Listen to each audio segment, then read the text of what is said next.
All right, next we are going to begin creating our land down in the bottom part of our Aranyi inspired landscapes.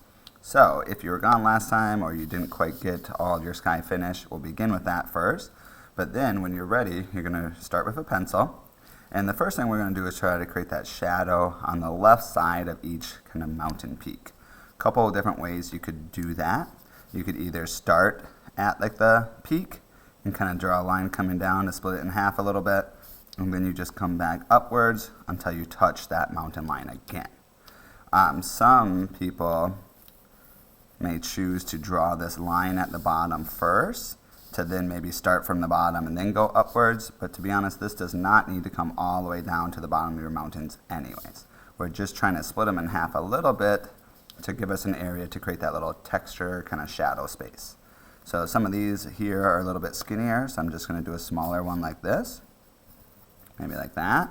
Here's kind of a larger piece, so maybe I'll come down a little bit more. Okay, but again, we're just trying to create a little space on the left side of each little peak. Okay, and then we just want to make sure it's not a perfectly straight line. From here, then we can create those little diagonal kind of dash lines to create the shadow. You could go ahead and save these little lines for when we do the Sharpie too if you'd like. But we'll create little dash lines on each one. When we trace this at the end with our Sharpies, we'll want to use the skinny Sharpie for these lines I'm doing now.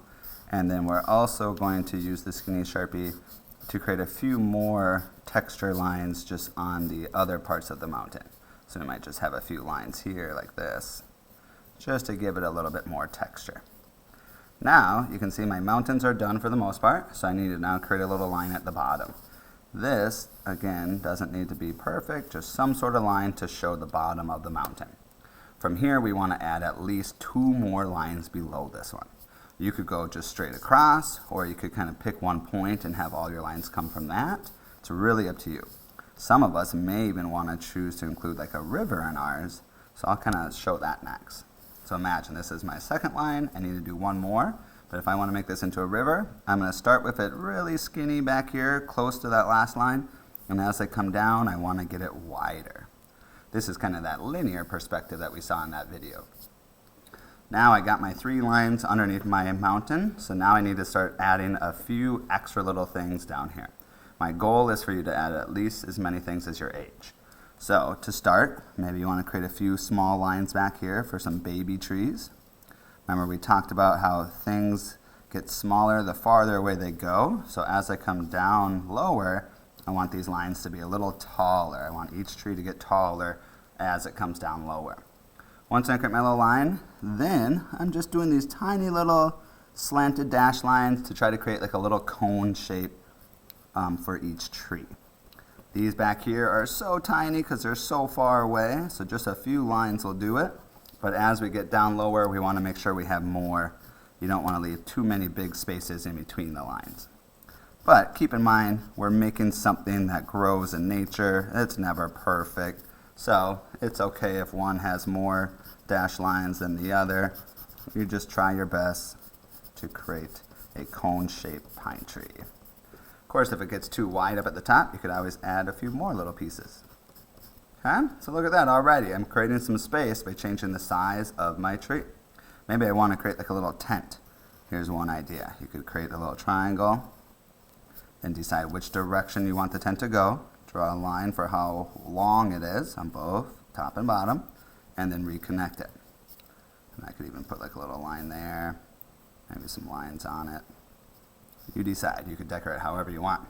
I could even have like a little fire going next to it. You are the artist. You get to add whatever little details you want. If you do a river, you might even want to add a few little texture lines in there too, some little movement lines. Imagine you could have fish, anything. But keep in mind with that changing of the size, if I were to put animals back here, I got to kind of imagine and think about my trees. So if I was making a deer or something back here, it would be pretty small, maybe just a little oval for the body, tiny little circle for the head, tiny little stick legs. You know, something like that might be my tiny little deer because it's so far away.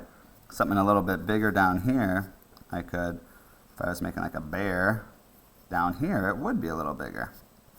So then I can make it a little more 3D. Okay. You're the artist though. You kind of pick and choose what you want to add where. I've been putting little texture lines on that bear too. But try your best to create that illusion of space. When you're all done with your drawing, then come show it to me. I'll give you 2 Sharpies to work with. Again, this flat cap skinny Sharpie is meant for these little texture lines of the mountain and the shadows of the mountain. So even these. But I would probably even use them for these really, really baby trees. Any kind of really small animal. And maybe even if you were to do a river like I did, you might want to use this skinny Sharpie for these little movement lines.